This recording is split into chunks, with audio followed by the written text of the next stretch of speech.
I'm a hobbyist, enthusiast type of player, which means that I have a job, I have a family, and then I have other commitments outside of pool where I can't devote the amount of time that professionals do to master all the different phases of the game of pool.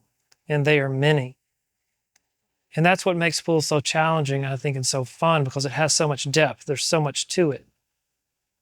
Now, as an amateur player, I have to prioritize the different phases of the game. I have to practice what comes up the most and what's going to give me the most bang for my buck. So I'm going to prioritize those things in this order. First being the most important to what I practice the least, what I prioritize the least. First is shot making with an emphasis on my technique. That's number one. Second is position play. Third is the break. The next two kind of run close to each other. It would be safety play and kicking. And then the lower two, the two that I essentially don't practice at all, is jumping and banking. Sometimes I'll play around with it, but I give the least amount of time to that. Realistically, in any given week, month, year, I'm only have enough time to devote to shot making and then to position play, with some practicing of the break. But I almost never get to the rest of the other phases of the game. So in this video, I'm going to show you how I practice my safety play when I do practice it. And what I do also within safety play is I emphasize the things or the types of safeties that come up the most. And I also emphasize my cue ball control. Now, of course, you need to be able to predict and control the object ball and the cue ball, but I try to practice, focus on hiding the cue ball behind another ball. And I practice two principal things. That's hitting an object ball that's close to the short rail and moving the cue ball and the object ball to the long rail, and then vice versa. I oftentimes like to try to aim for a target where I'm using just one ball. That's the maximum difficulty. That's the biggest challenge, is when you just have one ball. If you have a lot of balls, like a freshly broken stack of 9-ball, then of course the margin for error is a lot larger. But when I do practice it, I do like to challenge myself. And that's what you're going to see in these drills that I'm about to demonstrate. So let's have a look at them.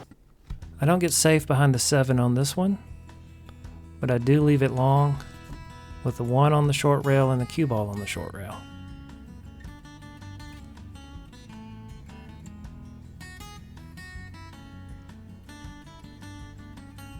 This one, I'm leaving a jump. That's a makeable jump, but he's still going to have to come with it.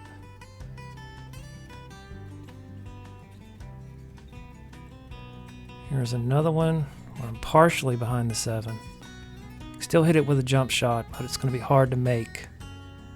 So I considered that one successful.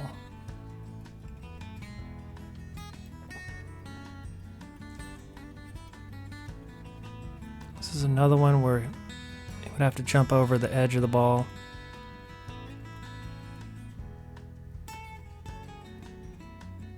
And here's the best one so far.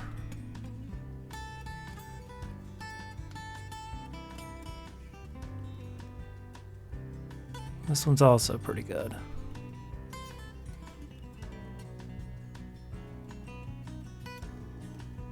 That one I went a little different path. And again, a jump shot.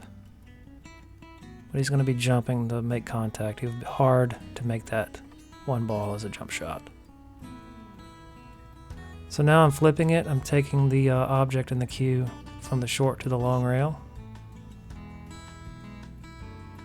Trying to hide behind the 7 there. I have to get over the edge of the ball, still makeable as a jump shot. I'll try it again. And ideally, I would want to tie the cue ball up to the edge of the 7 somehow.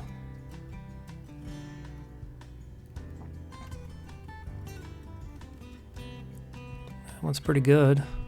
Still has a jump enough to get over the ball with a jump cue. but a better try than the last.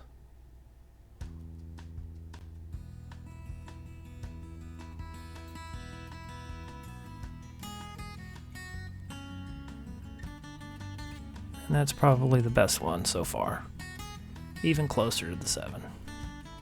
In this particular drill, I'm just trying to put the 1 on the long rail and the cue ball on the 1 rail to leave a bank.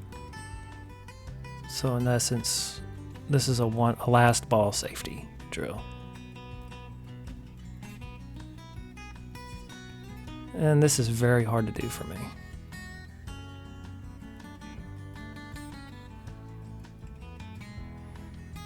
Now I'm flipping it over, and we're going from the long rail to the short rail with the cue ball and the 1. Trying to control both balls.